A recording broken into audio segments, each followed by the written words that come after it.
convidar a igreja a abrir a palavra do Senhor no livro de Atos. Estamos seguindo a nossa série de exposições.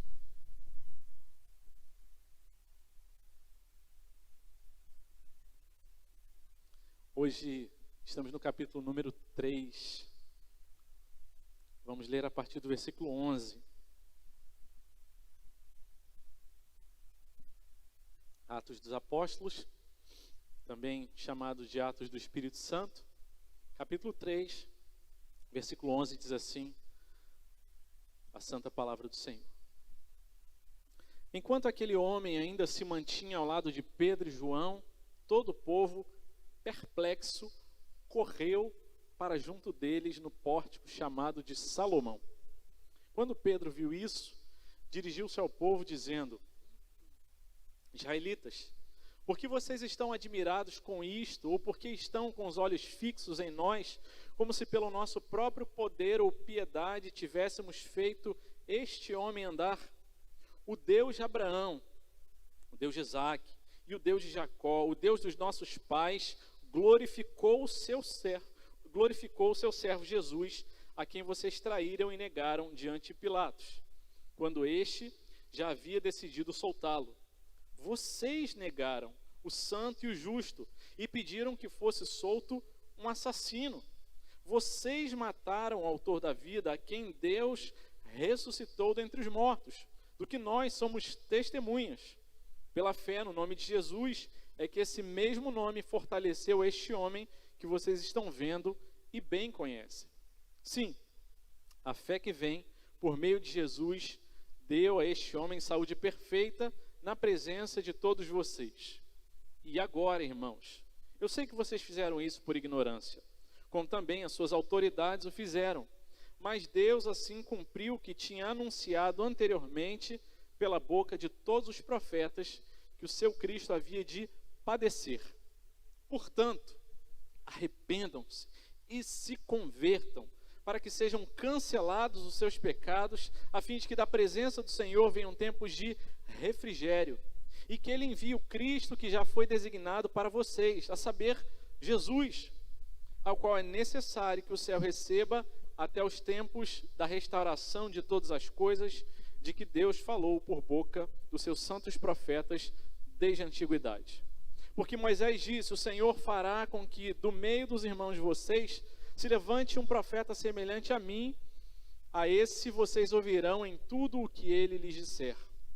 Quem não der ouvidos a esse profeta será exterminado do meio do povo. E todos os profetas, a começar com Samuel, assim como todos os que falaram depois dele, também anunciaram esses dias.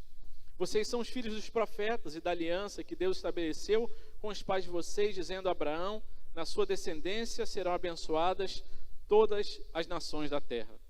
Tendo Deus ressuscitado o seu servo, enviou primeiramente a vocês para abençoá-los, no sentido de cada um abandone as suas maldades. Amém. Esse texto que nós acabamos de ler começa com o conectivo enquanto. Enquanto aquele homem ainda se mantinha ao lado de Pedro e João. Que homem é esse? O homem que é curado e cujo milagre é registrado e relatado no capítulo 3, do versículo 1 até o versículo 10. Havia um homem que diariamente era levado à beira do pórtico, ali na entrada do templo, e ele era um homem que tinha um problema de saúde, ele era coxo, ele não podia andar, então ele era carregado até aquele lugar diariamente para pedir esmolas. Naquele momento em que aquele homem estava sendo conduzido para ali, vieram passando na providência de Deus Pedro e João, que iam ali na parte da tarde para o templo para orar e falar com Deus. E então aquele homem coxo à beira do caminho vê Pedro e João e pede para eles uma esmola, ao que eles respondem: eu não tenho prata nem ouro, mas o que eu tenho eu lhe dou. Em nome do Senhor Jesus, levanta e anda. E diz a palavra do Senhor que aquele homem se colocou de pé E ele andava, e não apenas andava, como ele pulava também. Tal maravilha e cura foi feita na vida daquele homem. E ele acompanhou então Pedro e João ao templo para adorar naquele momento da oração da tarde. E então esse grande milagre aconteceu ali. E as pessoas rapidamente espalharam a notícia. Lembra daquele homem coxo que vivia à porta ali, Formosa? Ele acabou de ser curado, ele está andando entre nós. As pessoas ficaram, diz a palavra de Deus, perplexas. E correram para junto daquele lugar ali, e queriam ver e queriam testemunhar. Será que é boato? Será que é verdade? E viram isso. E então, o apóstolo Pedro, na dinâmica que é própria da palavra de Deus, do livro de Atos, do ministério de Jesus, ele sempre aproveita a oportunidade do milagre para trazer um ensinamento. E o Senhor também, de igual maneira, tem feito isso em nossas vidas. Ao realizar milagres, curas, resolver problemas, situações, Ele nos quer levar para mais perto da palavra dEle, para dizer para a gente o que tem acontecido em sua vida, seja agradável, seja desafiador, é de acordo com o meu propósito e com aquilo que a minha palavra tem promulgado e definido para a sua vida. Pedro então aproveita aquela oportunidade para pregar a palavra. Foi o que ele fez ali no capítulo 2, quando o Espírito Santo é derramado e as pessoas os discípulos começam a falar em outras línguas e as pessoas também correm para aquele lugar. E Pedro se levanta e começa a ensinar, em um discurso com estrutura bem parecida com esse daqui. Então Pedro traz o ensinamento decorrente de um milagre. E o Senhor tem feito em nossas vidas muitos milagres. O fato de você estar aqui nessa manhã é um grande milagre. A gente olha e conhece a história de alguns e já escutou testemunhos do que Deus tem feito. E ao olhar para a vida de cada um, nós precisamos olhar para as nossas vidas, para os milagres de Deus e olhar para o céu e falar: Senhor, louvado seja o teu nome, porque esse não é fruto do acaso, mas nós fomos planejados e a tua providência continua cuidando de nós. E ao aprendermos com o milagre, ao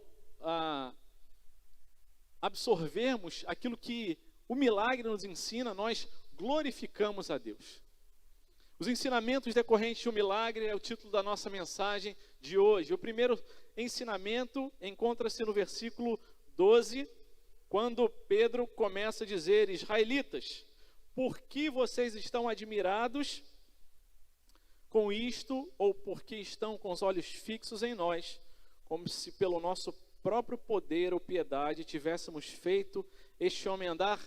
O Deus de Abraão, o Deus de Isaque, o Deus de Jacó, o Deus dos nossos pais, glorificou o seu servo Jesus. O primeiro ensinamento é que a glória pelo milagre e pela restauração é sempre de Deus. A glória é sempre de Deus. Pedro diz ali para aqueles ouvintes: por que vocês estão olhando para a gente? Por que os olhos de vocês estão fixos em nós, admirando a gente, como se de nós tivesse partido o poder, ou se nós fôssemos tão piedosos que nós fôssemos capazes de operar esse milagre por nós mesmos? Em outras situações, os apóstolos também, no livro de Atos, eles olhavam para aqueles apóstolos e as pessoas achavam que eles eram deuses. Eles falavam: nós não somos deuses, não olhem para a gente, a glória não é nossa. E ele diz: quem fez isso foi o Deus que vocês já ouviram falar, que vocês conhecem. Não é um Deus novo, mas é o Deus de Abraão, de Isaque, de Jacó, o Deus dos nossos pais, o Deus que criou todas as coisas e sustenta todas as coisas. Foi Ele que glorificou o seu servo Jesus. No final das contas, a glória pelo milagre é para o Senhor Jesus, porque dele, por Ele, para Ele são todas as coisas. Se há alguma coisa boa, um benefício, um conserto, uma restauração em nossas vidas, no final das contas, não se trata da nossa competência, mas da mão do Senhor. A glória é sempre dele. O Senhor registrou em Romanos 11:36, porque dele, por ele e para ele são todas as coisas, a Ele seja a glória para sempre. A glória pelo milagre na nossa vida, pelas coisas boas que nós recebemos, é toda do Senhor.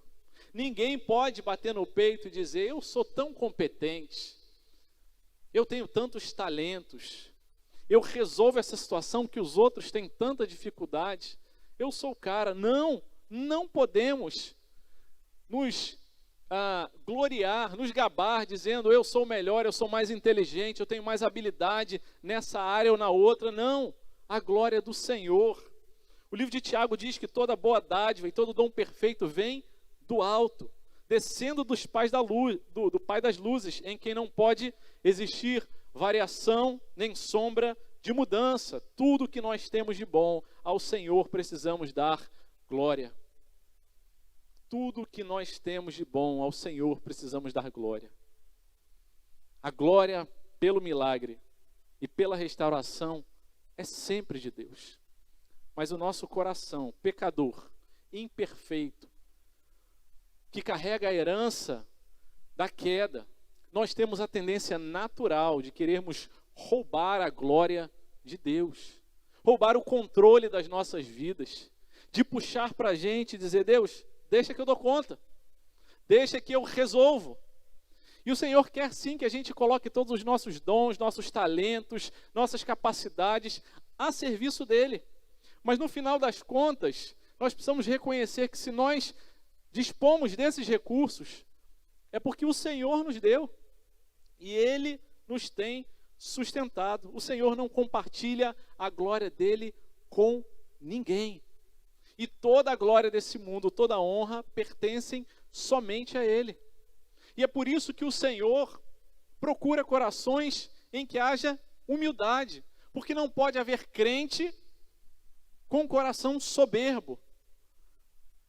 Não pode haver um cristão que se declare realmente filho de Deus, mas que em alguma área da sua vida você acaba trazendo a glória para você mesmo. E a gente faz isso quando a gente olha para o nosso irmão, para a nossa irmã, e o trata com indiferença, com grosseria. A gente faz isso quando nós tomamos decisões que não agradam a Deus e nós sabemos disso, e trazemos a glória para a nossa vida e dizemos, eu é que sou o dono da nossa vida, eu é que sei o que é melhor para a minha vida. Nós diariamente tentamos roubar a glória de Deus. Nós diariamente tentamos encontrar artifícios, justificativas, explicações para o nosso pecado. A gente não precisa fazer força para isso. Isso acontece naturalmente, porque faz parte da nossa essência pecadora. E ainda que tenhamos já sido salvos e alcançados, estamos nesse momento entre os já salvos, mas ainda não glorificados. Nesse processo de santificação, a nossa luta contra a carne, contra a nossa vontade natural, tenta roubar a glória de Deus, como se o poder, como se a piedade fosse nossa. E o Senhor nos convida a perguntar para o nosso próprio coração, para a nossa mente, Senhor, em que a gente tem roubado a glória do Senhor? Senhor, existe na minha vida alguma área em que eu, tão ansioso, tenho caminhado porque não tenho descansado e confiado em Ti, e por causa disso acabo dando desculpas e acabo dizendo, Deus, afinal, eu tenho direito, eu mereço. Alguma glóriazinha deixa para mim. Não, a glória é toda do nosso Senhor. E quando nós entendermos e desfrutarmos disso, e tivermos esse alvo como aquilo que nós queremos viver plenamente, aí sim estaremos vivendo aquilo que é o plano de Deus para a nossa vida. Primeira pergunta do catecismo é, qual o fim do homem? Glorificar a Deus, gozá-lo para sempre. Quando a gente experimenta isso na nossa vida, quando a glória não é trazida para a gente, nós desfrutamos disso. Senhor, é para o Senhor, deu certo, aconteceu do jeito como tinha sido planejado, as coisas combinaram, a Tua providência nos visitou de forma maravilhosa. Louvado seja o nome do Senhor.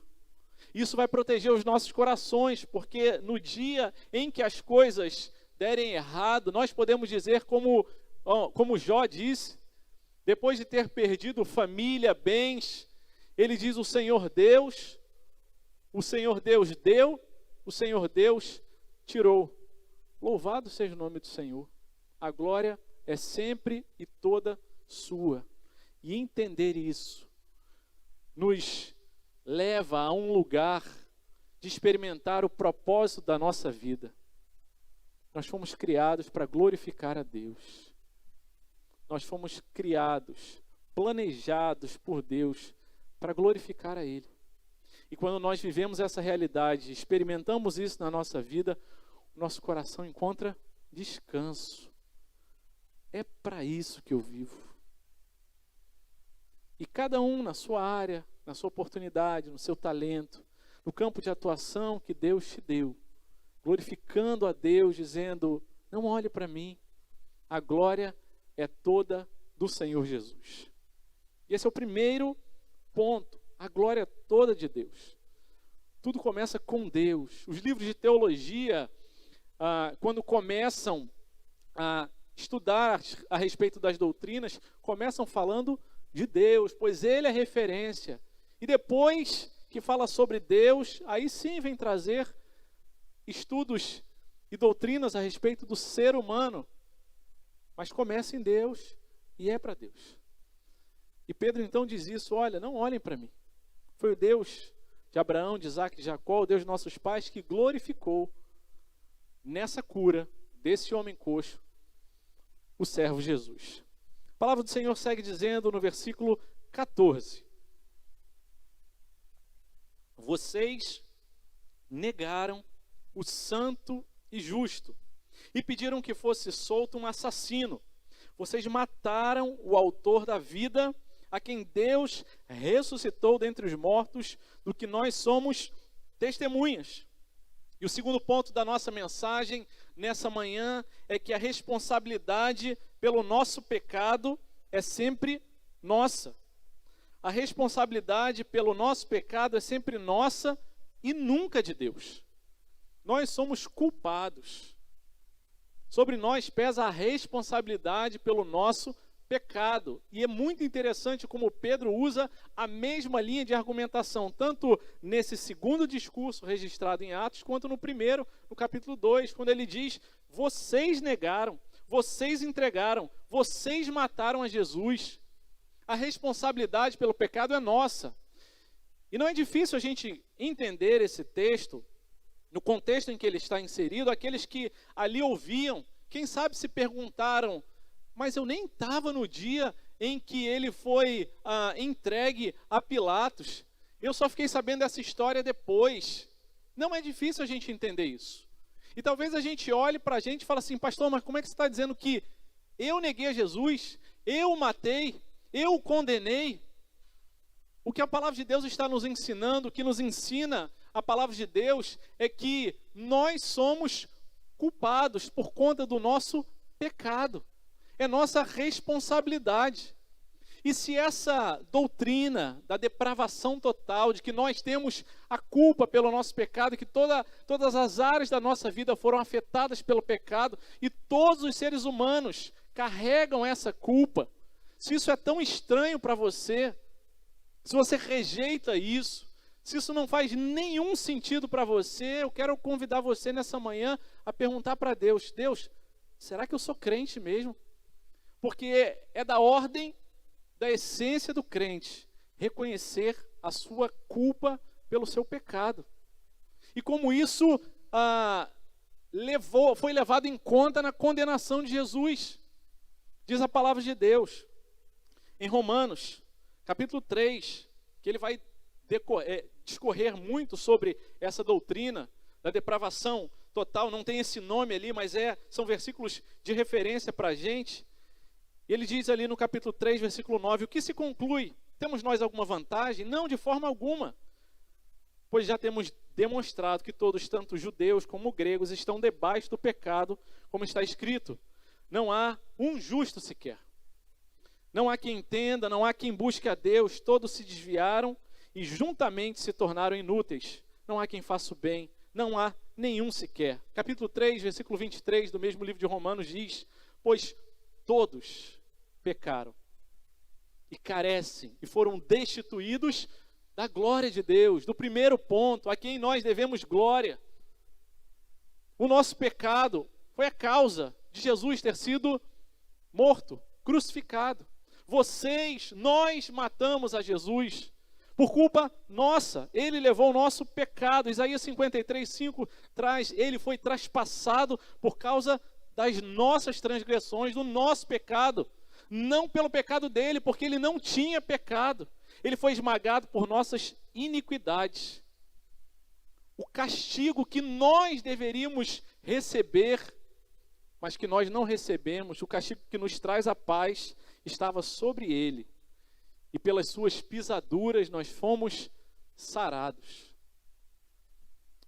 E meus irmãos, ainda que seja triste, dura, angustiante essa notícia, nós precisamos lembrar que antes da boa notícia do Evangelho, nós temos a má notícia a respeito da nossa essência, daquilo que nós somos, pecadores, desesperadamente corruptos, carentes da graça, do socorro, da bondade, da misericórdia de Deus. Não há nenhum que busque a Deus por si mesmo. Ninguém pode dizer: eu criei porque eu entendi. Não, se você creu, se você entendeu, é porque o Senhor, na sua graça, te chamou de forma eficaz e despertou você e tirou você da morte para a vida. Nós estávamos mortos, éramos escravos do pecado. Fomos nós quem matamos a Jesus. Isso precisa trazer tristeza ao nosso coração. Convicção de pecado. Nós temos orado: Deus, dá-nos uma igreja com convicção de pecado, porque quem tem essa consciência não vai ter um olhar altivo, soberbo, não vai se achar melhor do que os outros, não vai achar que os outros é que tem que vir se reconciliar com você, os outros é que tem que acertar a vida deles e me agradarem. Não, eu preciso olhar e falar: Deus, o que na minha vida tem desagradado ao Senhor? O que na minha vida tem sido esse pecado, esse hábito, esse pensamento, essa palavra, essa decisão que eu tenho tomado, que não tem agradado o Senhor e que levou o Senhor Jesus para a cruz? Eu tenho orado por uma igreja quebrantada diante do Senhor, que olha para o outro com misericórdia, que não tem coragem de levantar o dedo contra o outro, porque sabe que precisaria antes disso ter o dedo levantado contra você mesmo. Nós somos responsáveis pelo nosso pecado e não Deus. Então precisamos orar dizendo, como disse o salmista: sonda-me, ó Deus. O Senhor conhece meu coração, prova-me e conhece os meus pensamentos. Vê se há em mim algum caminho mau, Senhor. Vê se há em mim e me guia, Senhor, pelo caminho eterno, o caminho da salvação. A responsabilidade pelo pecado é nossa. Para de pensar: não, foi porque o outro fez isso que eu reagi assim. O outro tem a responsabilidade dele, mas você tem responsabilidade diante de Deus pela sua reação. Confesse o seu pecado. Confesse o seu pecado para ser curado. A palavra de Deus segue dizendo no versículo 16: pela fé no nome de Jesus é que esse mesmo nome fortaleceu a este homem que vocês estão vendo bem e bem conhecem. Sim, a fé que vem por meio de Jesus deu a este homem saúde perfeita na presença de todos. Esse é um versículo um pouco complicado, fala de fé, vai e volta, e eu vou ler ele novamente. Pela fé no nome de Jesus é que este mesmo nome, o nome de Jesus, fortaleceu esse homem. Então, ele teve fé em Jesus, e o nome de Jesus é que fortaleceu, que curou aquele homem. Esse homem que vocês estão vendo e bem conhecem, é um homem que não é novo aqui. Desde criança ele é coxo. Sim, a fé que vem por meio de Jesus deu a esse homem saúde perfeita. O que esse versículo está dizendo é: esse homem recebeu fé de Deus como um presente. A Bíblia afirma que a fé é um dom de Deus. E tendo ele recebido essa fé, ele pôde acreditar, colocar a sua confiança no nome de Jesus. E o nome de Jesus o curou. Vem de Deus, e volta para glorificar a Deus. E ali, numa expressão até simbólica, aquele homem se levanta e o primeiro lugar para onde ele vai é para dentro do templo, para adorar e para glorificar a Deus por aquele milagre. O terceiro ponto dessa manhã é que pela fé, no nome de Jesus, nós podemos ser restaurados. Pela fé, nesse poderoso nome de Jesus é que nós podemos ser restaurados. A fé é tudo que nós temos no final do dia. Aquilo que a gente crê ou aquilo que a gente não crê vai determinar o que nós fazemos, falamos ou deixamos de fazer ou deixamos de falar. Aquilo que nós confiamos, onde nós depositamos o nosso coração, é que vai nos conduzir a ter um tipo de vida para um lado ou para o outro. A fé é tudo que nós temos. E a fé no nome de Jesus é o que pode restaurar as nossas vidas. O Senhor tem trabalhado nas nossas vidas. O Senhor tem agido. E nós, pela graça de Deus, podemos falar: Senhor, que bom que eu posso crer no Senhor. Que bom que eu posso conhecer o Senhor. Que bom, porque pela fé eu entendo que a minha vida não é fruto do acaso. E que o que eu passo de alegria, de vitória, de bênção, de benefício, eu glorifico ao Senhor. E naquilo que eu passo de luta, desafio, sofrimento, angústia, tristeza, eu também glorifico ao Senhor, porque pela fé eu sei que essas coisas não são fruto do acaso aleatório, mas estão dentro do teu planejamento.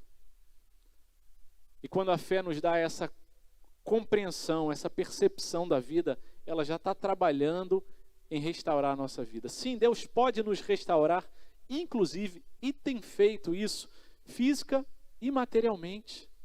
Deus tem trabalhado na vida de irmãos e irmãs, nós temos ouvido testemunhos de gente dizendo: Deus me curou. E sim, o Senhor quer curar a gente pela fé no nome de Jesus, esse poderoso, o mais poderoso nome de todos. Nós podemos ser curados. Mas mais do que isso, espiritualmente, nas nossas emoções, na nossa alma, o Senhor nos quer restaurar. Nós viemos de contextos, histórias, famílias imperfeitas, de pais pecadores, que ainda que nos amassem muito, ainda que tivessem excelentes intenções, entregaram e marcaram a nossa vida com coisas que trouxeram cicatrizes que nos levam a agir do jeito que a gente age hoje em dia. E é bom a gente analisar, pensar e chegar a diagnósticos e ver assim: eu estou entendendo porque eu tenho esse tipo de reação, porque eu tenho esse tipo de temperamento. Mas diante do problema, diante de uma mudança necessária para a nossa mente, para o nosso coração, para a nossa história, para onde iremos? Será que eu vou a vida toda falar: eu quero evitar esse tipo de coisa, esse gatilho?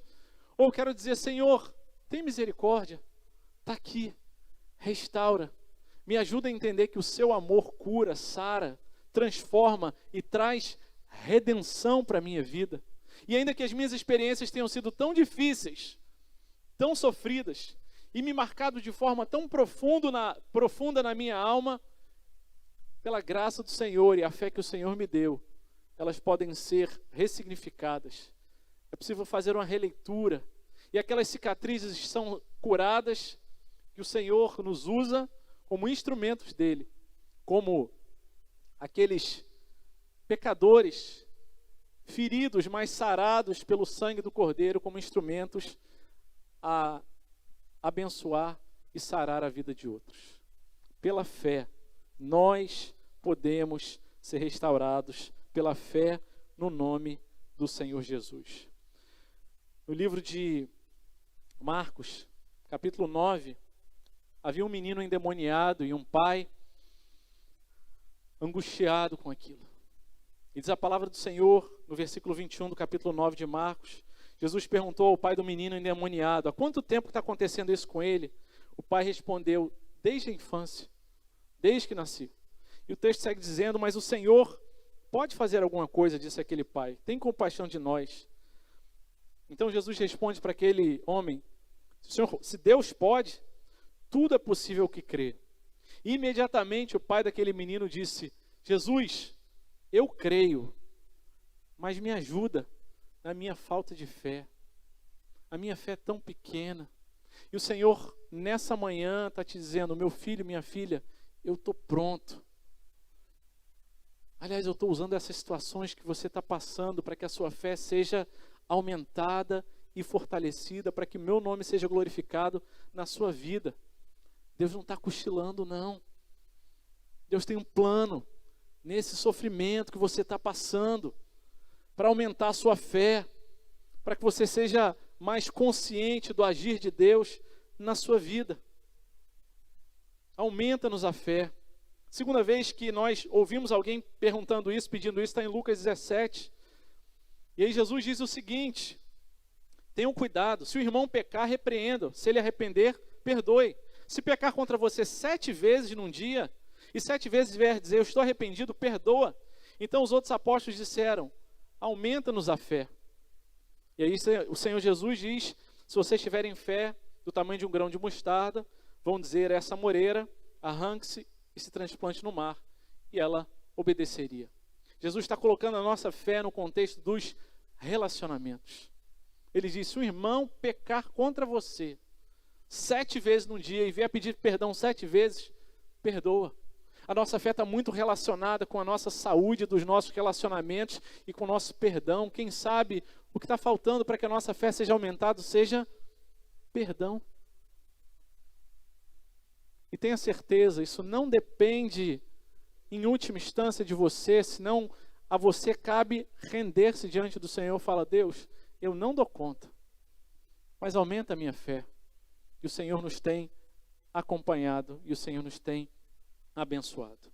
Versículo 19, a palavra de Deus, já indo para o último ponto da nossa mensagem, diz o seguinte: portanto, arrependam-se e se convertam, para que sejam cancelados os seus pecados, a fim de que da presença do Senhor venham tempos de refrigério. O Senhor Jesus nos diz nessa manhã, através da pregação de Pedro, a mesma coisa que foi dita na primeira pregação, ao final da pregação, registrada ali no capítulo 2 de Atos. Diz a palavra de Deus que aqueles que ouviam ficaram comovidos, o coração deles ficou como que furado, e eles perguntaram, que faremos agora diante dessas coisas? E a resposta de Pedro é, arrependam-se, arrependam-se. Confessem os seus pecados, mudem de vida, mudem de mente. Quando o Senhor Jesus começa o seu ministério, registrado lá em Mateus, a primeira palavra que ele diz é arrependam-se. Quando João Batista começa a pregar, ele diz arrependam-se. No final das contas, no passar da régua, o convite do Senhor, a convocação é ao arrependimento. E o último ponto aponta para a gente dizendo a fé em Jesus implica em arrependimento. E resulta em descanso. A fé em Jesus sempre nos levará ao arrependimento. E o resultado do arrependimento, da confissão dos nossos pecados é descanso, refrigério para a nossa alma, para o nosso coração. E o Senhor nos convida nessa manhã ao arrependimento. Algo que não podemos por nós mesmos produzir. A palavra arrependimento, ela fala sobre a mudança de mente, uma alteração na matriz, no chassi, naquilo que é mais básico, que nós, ao mesmo tempo que ouvimos a ordem, nos sentimos incompetentes para obedecer a essa ordem. Deus, como é que eu vou mudar a minha essência, o meu duro coração? Eu sei como ele é duro, como eu sou teimoso, como eu sou preguiçoso, demorado para obedecer ao Senhor. Eu não dou conta, louvado seja o nome do Senhor. Se você já chegou a essa conclusão, isso significa dizer que você já chegou ao fundo do poço. Já chegou no momento que você fala, não dá mais para ir. E eu preciso que o Senhor me tire daqui. Deus, eu estou arrependido. Tomei decisões erradas. Falei o que não deveria, da forma como não deveria. Eu fiz o que não agradou o Senhor e eu preciso me arrepender e confessar os meus pecados. Foi o que Pedro diz àqueles homens. Arrependam-se e se convertam, para que vocês tenham os pecados cancelados. Na cruz, os pecados já foram cravados, o escrito de dívida que pesava contra nós já foi colocado sobre Jesus na cruz. Mas o Senhor não quer que a gente continue carregando, antes que a gente se arrependa, se converta e confesse o nosso pecado. Muitas vezes a nossa cura não vem porque a gente continua segurando. O Senhor quer curar, tal qual Ele curou aquele homem. Restaurar, trazer redenção para a minha e para a sua vida. Tiago 5,16 diz: confessem os vossos pecados uns aos outros. Verbalizem, deem nome. Não confessa de modo geral, usando, Deus, ainda quer uma pecada. E não, foi isso que eu falei. A culpa foi minha. Confessem os vossos pecados uns aos outros e orem uns pelos outros. Uns pelos outros significa dizer que eu vou confessar para alguém e Deus há de me usar para ouvir essa pessoa confessando também para mim. E uns pelos outros vamos orar para que sejamos curados. E ele diz, muito, não pouco, mas muito pode, por sua eficácia, a súplica do justo, aquele que pelo sangue de Jesus foi tornado justo. Para terminar essa mensagem, quero ler o versículo de Apocalipse, capítulo 2, versículo 4 e 5, a carta do anjo às igrejas de Apocalipse, especial a igreja de Éfeso. O Senhor traz uma dura palavra, mas também uma palavra de misericórdia, quando ele diz: eu tenho, porém, contra você, que você abandonou o primeiro amor. Versículo 5 diz: lembre-se de onde você caiu, arrependa-se e volte à prática dos primeiros atos. Onde você caiu? Onde você tomou uma decisão errada? Onde você quis fazer do seu jeito? Arrependa-se, prostre-se, renda-se diante do Senhor. Volte ao primeiro amor.